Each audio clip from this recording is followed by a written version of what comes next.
বলছো? হ্যাঁ, সারাটা দিন আমাকে বাইরে থেকে দরজা বন্ধ করে রাখা হয়েছিল পরাগ। শুধু খাবারের সময়টুকু খাবার দেওয়া হয়েছিল।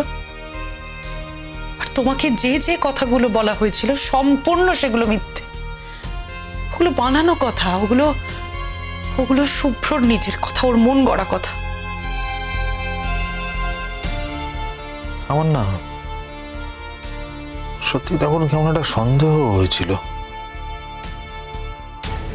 তোমাদের বাড়ি থেকে পুলিশও দেখলাম বটে। হ্যাঁ, কিন্তু তারপরও তুমি এই কথাগুলো বলতে পারলে আমাকে। আমার বুঝি রাগ হয় না? শুধু তোমারই রাগ হয় পরাগ? আজকে আমি কিভাবে ওই বাড়ির থেকে বেরিয়েছি সেটা শুধু আমি জানি। কিভাবে? মোহর মোহর আমাকে আজ বাড়ি থেকে বেরোনোর ব্যবস্থা করে দিয়েছে। ও বলেছে ফেরার পরে যা কিছু হবে ও বুঝে নেবে। আসলে তখন সবাই ঘুমাচ্ছিল তো, আর আজকে দরজাটাও লক করে রাখতে পারেনি, কারণ পুলিশ অফিসার বলে গেছেন যে আমার দরজা যেন লক না থাকে, আমি যেন আমার ইচ্ছে মতো চলাফেরা করতে পারি। কিন্তু বাড়ি থেকে বেরোনোর রেস্ট্রিকশনটা তো আছেই। আমি জানি আজ বাড়িতে ফিরলে তুমুল একটা অশান্তি হবে।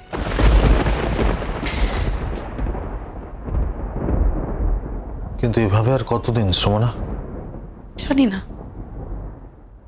জানি না কতদিন কিভাবে চলবে, আমি কিচ্ছু জানি। তোমার কাছে কিন্তু অপশন ছিল। কি অপশন?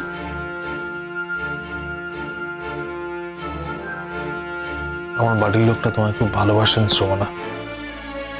কিন্তু পরাগ, আমি এখন একটা বিবাহিত সম্পর্কের মধ্যে রয়েছি, যে সম্পর্কটা মিথ্যে, সে যতই মিথ্যে হোক আইন তো ওই সম্পর্কটাকেই দাম দেবে বলো।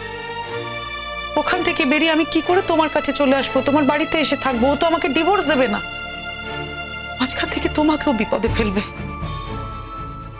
বিপদের পরোয়া আমি করি না সুমনা।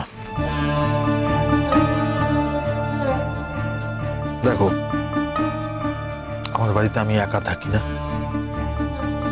অন্য লোকজনরাও থাকে না, এবং তারা সবাই তোমার চেনা। সেখানে তুমি অনায়াসে থাকতেই পারো। আর কোনো মানুষ যদি চায় তখন তাকে জোর করে আটকে রাখা যায় না। আর আমার বিপদের কথা বলছো? আমার জীবনে আমি অনেক বিপদ দেখে নিয়েছি সুমনা। বিপদকে আমি নতুন করে ভয় পাই না। কিন্তু আমি তো সব জেনে শুনে তোমায় বিপদে ফেলতে পারবো না পরাগ। তাহলে তুমি কি করতে চাও? দেখি, কয়েকটা দিন দেখি না হয়, তারপরে কোনো একটা ওয়ার্কিং হস্টেলে চলে যাব।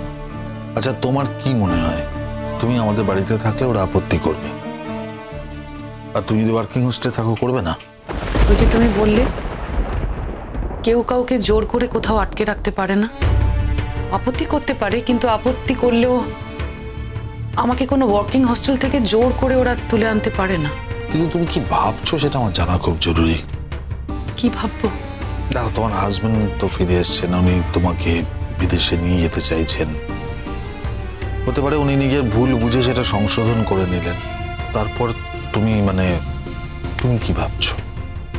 নিজের ভুলে ওই লোকটা অনেকগুলো দিন, অনেকগুলো বছর কাটিয়ে দিয়েছে। এতদিনে যখন নিজের ভুল সংশোধন করতে পারেনি, তখন আজকে আর আমার কাছে সময় নেই পরাগ। আর শুধু সময় নয়, আমার মনটাও আর নেই। তাই এটা তোমায় প্রশ্ন করে জানতে হচ্ছে? কাল সারাটা দিন খুব ছটফট করেছি জানো। বিশ্বাস করো, এত অপমানিত আমি জীবনে কোনোদিনও হইনি। ছটফট আমিও করেছি, সারাটা দিন ঘর বন্দি হয়ে থেকেছি। আমার ফোনটাও আমার কাছে ছিল না যে আমি তোমাকে একটা ফোন করতে পারতাম। সেটাই তো দেখলাম যে তোমাকে ফোন করলে উনি ফোন ধরছেন। ওনার এত বড় সাহস উনি কোথা থেকে পেলেন? এত উদ্ধত্ত ওনার। এই সমাজে ছেলেদের অনেক কিছুই হয় পরাগ। আমি এখনো পর্যন্ত ওর বউ, ইনফ্লুয়েন্সিয়াল পরিবার, তার উপরে বড়লোক বাড়ি, ওদের ক্ষমতাও অনেক উচ্চ স্তরের ক্ষমতা। পরাগ, ওনারা অনেক কিছু করতে পারেন, মানে সাধারণভাবে মানুষ যে করার কথা ভাবতেই পারে না সে কাজই তো ওনারা করেছে। নয়তো ভেবে দেখো না পরাগ, আজকের দিনে দাঁড়িয়ে কোনো মেয়েকে এইভাবে ঘরবন্দি করে রাখা যায়? হ্যাঁ, আজকে যদি ছোট মা না থাকতো, মোহর না থাকতো, আমাকে তো কেউ বাঁচাতেই পারতো না। শঙ্খ, শঙ্খ, শঙ্খ তোমার আর আমার সম্পর্কটা পছন্দ করে না পরাগ। ওর বক্তব্য একটাই, ও আমার রিকোয়েস্টে একটা চাকরির ব্যবস্থা করে দিয়েছিল, কাজ করতে পাঠিয়েছিল, কিন্তু কোনো ব্যক্তিগত সম্পর্ক তৈরি করতেও বলেনি। ওর দাদা ভাই যেমনই হোক না কেন, আমার উচিত সেই সম্পর্কটাতেই থাকা। মানে এটাও মুখে বলেনি, কিন্তু মনের কথা এটাই। বাহ, ওর দাদা ভাই অন্য একজন মানুষের সঙ্গে জীবন কাটাবেন, তবু তোমাকে ওনার সাথেই থাকতে হবে, ওনার সাথে যেতে হবে, এটা শঙ্খ চায়। হ্যাঁ, তাই বলেছে। মানে ওরা কেউ চায় না ওদের বাড়িতে ডিভোর্সের মতো কোনো ঘটনা ঘটুক। মানে লোকে ওদের নিয়ে কথা বলুক, ওদের বাড়ির সম্পর্কে কথা বলুক, এটা ওরা কেউ চায় না। বাহ, ভারী অদ্ভুত ব্যাপার। একটা মেয়ের জীবন শেষ হয়ে যাক, সেটা ওরা চায়। নিশ্চয়ই তাই চায়।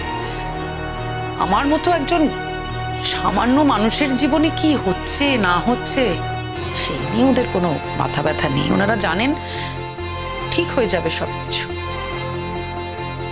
তবে ওনারা এটা মনে করেন, এই যে এই সম্পর্কটা, এটা একটা সাংঘাতিক অনৈতিক সম্পর্ক।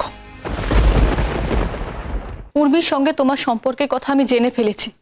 এটা কি আমার অপরাধ? আমি তো নিজের থেকে কিছু জানতে চাইনি শঙ্খ, উর্মি আমাকে নিজে বলেছে। আর তারপর থেকে তোমার এই বদল। তুমি কি মনে করো এত কিছু জানার পরেও আমি একই রকম থাকবো অ্যাজ ইট ইজ? আমার কিচ্ছু হবে না। তুমি নিজেকে কি মনে করো শঙ্খ? কি বলতে চাচ্ছ তুমি? হ্যাঁ, তুমি কি বলতে চাচ্ছ বলো তখন থেকে? What do you mean? না না, তুমি তুমি কি বলতে চাইছো? মানে আমি তো বুঝতে পারছি না। মানে একসাথে থাকা মানে এটাকে তুমি কি মিন করছো? আমাকে একটু বলবে কি মিন করছো? আস্তে শঙ্খ। আস্তে কি করে হবো? তুমি তুমি কথাগুলো বলছোই এমন যে আমি চেঁচিয়ে ফেলছি, আমি জোরে কথা বলে ফেলছি। মোহর, শোনো না, বলছি মোহর, তোমাকে কিছু কথা বলছি। দেখো, শুধু শুধু নিজেদের মধ্যে সন্দেহ করো না। আর সন্দেহ করছোই বা কেন? আমি আর শঙ্খ দুজন খুব ভালো বন্ধু ছিলাম, এখনো আছি। আর আমাদের মধ্যে রিলেশনশিপ ভালো ছিল, ব্যাস এটুকুই। দেখো, আমি ওর সাথে দেখা করতে এখানে এসেছি, কিছুদিন থাকবো, তারপর চলে যাব। কয়েকটা দিনই তো কাটাবো, তাই না? চিরদিন তো আর থাকবো না। তোমার ওপর আমার কিন্তু কোনো রাগ নেই মোহর। আমার উপর তোমার রাগ থাকার কারণটা কি? না না, কোনো কারণ আছে কি? কোনো কারণ নেই, ঠিক সেরকমই তোমার কিন্তু আমার ওপর কোনো রাগ থাকার কারণ নেই। কে বলেছে যে আমার তোমার উপর রাগ আছে? দেখো, তুমি আমাকে জিজ্ঞেস করলে আমি যাব কিনা, আমি ভদ্রভাবে তোমাকে উত্তর দিলাম যে আমি যাব না। ব্যাস, তুমি তো আমার উপর জোর করতে পারো না, তাই না?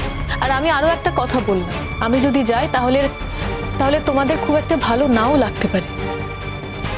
কি বলছো কি মোহর তুমি? এসব বলার কারণ কি? কারণ আছে তো শঙ্খ।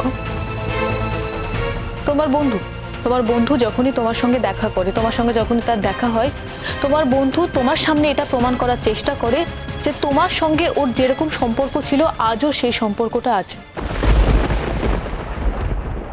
সেই সম্পর্কের মাঝখানে কেউ আসেনি, কেউ নেই।